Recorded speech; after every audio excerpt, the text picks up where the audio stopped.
अस्सलाम वालेकुम दोस्तों। आज हम बात करने जा रहे हैं डोनाल्ड ट्रंप के एक बहुत ही ख़तरनाक और कंट्रोवर्शियल प्लान के बारे में। एक ऐसा प्लान जो यूनाइटेड नेशन को बाईपास करने के लिए बनाया जा रहा है। एक और ऑर्गेनाइजेशन जो पीस के नाम पर ग्लोबल डोमिनेशन का नया टूल बन सकती है। इसका नाम है द बोर्ड ऑफ पीस। मगर सवाल ये है, क्या ये वाकई पीस के लिए है या फिर अमेरिका की हेजमनी को इन्फोर्स करने का एक नया तरीका है?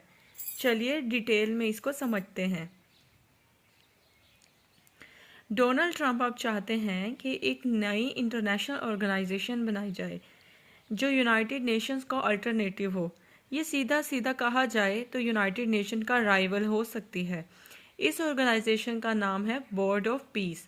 ट्रंप के मुताबिक ये एक मोर effective international peace building body होगी, यानी एक ज़्यादा फास्ट, ज़्यादा पावरफुल पीस ऑर्गेनाइजेशन होगी।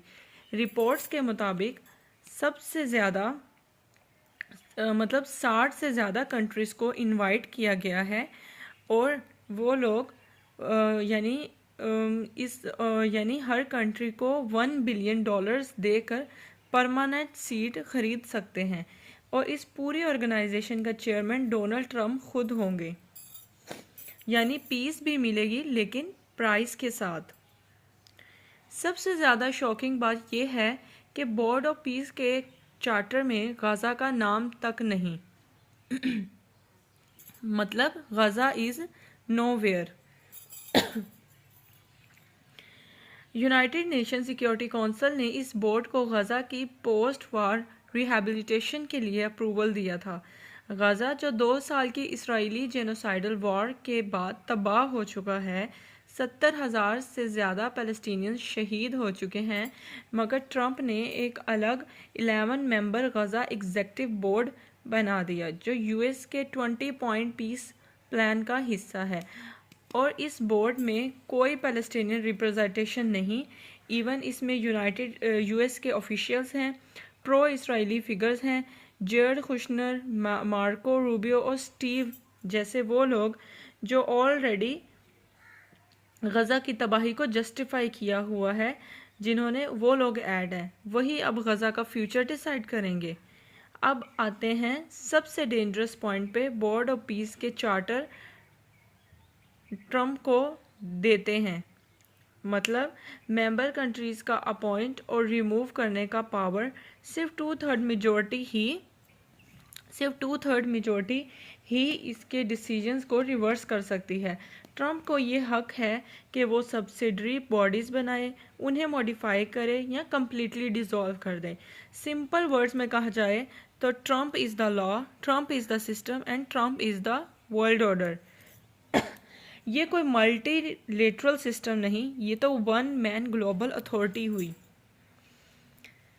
चार्टर कहता है we want lawful governance and durable peace. लेकिन सच क्या है? अमेरिका ने वेनेजुएला के प्रेसिडेंट और उसकी वाइफ को किडनैप किया, इंटरनेशनल लॉ का ओपन वायलेशन किया। ट्रंप ओपनली कहते हैं only my morality decides what is right. यानी अमेरिका ईरान पर बॉम्बिंग करता है, साउथ अमेरिका को मिलिट्री थ्रेट्स देता है और इसराइल की गाज़ा जेनोसाइड को फुल सपोर्ट देता है, और फिर बात करता है इससे ज़्यादा हाइपोक्रिस्पी शायद पॉसिबल नहीं। यानी उसकी बात रूल्स बेस्ड वर्ल्ड ऑर्डर पर है। तो ये तो बहुत ज़्यादा आप कह सकते हैं कि कुछ और ही चल रहा है। अब एक और shocking angle, Trump reportedly Greenland पर कब्जा करने जा रहा है या चाहता है, जिस वजह से यूरोप के नाटो अलाइज से कन्फ्लिक्ट हो गया है। डेनमार्क के अगेंस्ट ट्रंप ने 10% टैरिफ लगा दिया है। और रीज़न क्या? ट्रंप का मैसेज नॉर्वे के प्रेसिडेंट को था, since you didn't give me the Nobel peace prize I no longer feel obligated to think purely of peace. यानी no Nobel prize is equal to no peace. एक super power का president सिर्फ अपनी ego की वजह से दुनिया को आग में झोंकने पर भी तैयार है। पीस प्लान का एक और हिस्सा है international stabilization force ISF। American military officer इसका लीडर होंगे, पाकिस्तान और कुछ मुस्लिम कंट्रीज़ को ज्वाइन करने का कहा गया है, लेकिन डेंजर क्या है? ये फोर्स पैलेस्टीनियन रेजिस्टेंस के अगेंस्ट यूज हो सकती है। पाकिस्तान का नाम एक कॉलोनियल पीस प्रोजेक्ट से जुड़ सकता है, मोरल और स्ट्रैटेजिक डिजास्टर हो सकता है। पाकिस्तान को बहुत सोच समझ कर डिसीजन लेना होगा इस मामले में कि आया वो इंटरनेशनल स्टेबलाइजेशन फोर्स को ज्वाइन करे या नहीं। अगर मैं इस पूरी डिस्कशन के कंक्लूजन की बात करूं, तो my friends, board of peace peace का सिंबल नहीं, यूनाइटेड नेशन का रिप्लेसमेंट नहीं, बल्कि अमेरिका की हेज मनी का नया वेपन है। डोनाल्ड ट्रंप अलाइज और एनिमीज में फ़र्क भूल चुके हैं, अपनी ईगो के लिए ग्लोबल ऑर्डर तोड़ रहे हैं, और अगर ये प्लान सक्सेसफुल हो गया तो ये ऑलरेडी कोलैप्सिंग वर्ल्ड ऑर्डर का फाइनल नील हो सकता है। आप क्या सोचते हैं इस बारे में?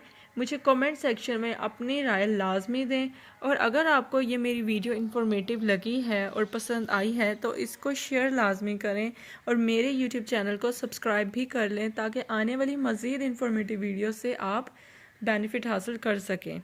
और इस तरह की मज़ीद इन्फॉर्मेटिव वीडियो देखने के लिए मेरी पिछली 3 से 4 वीडियोस जो मैंने ईरान और ट्रंप इस तमाम इश्यूज़ पे बनाई हैं, उनको भी आप चेकआउट कर सकते हैं। तब तक के लिए अल्लाह हाफिज़।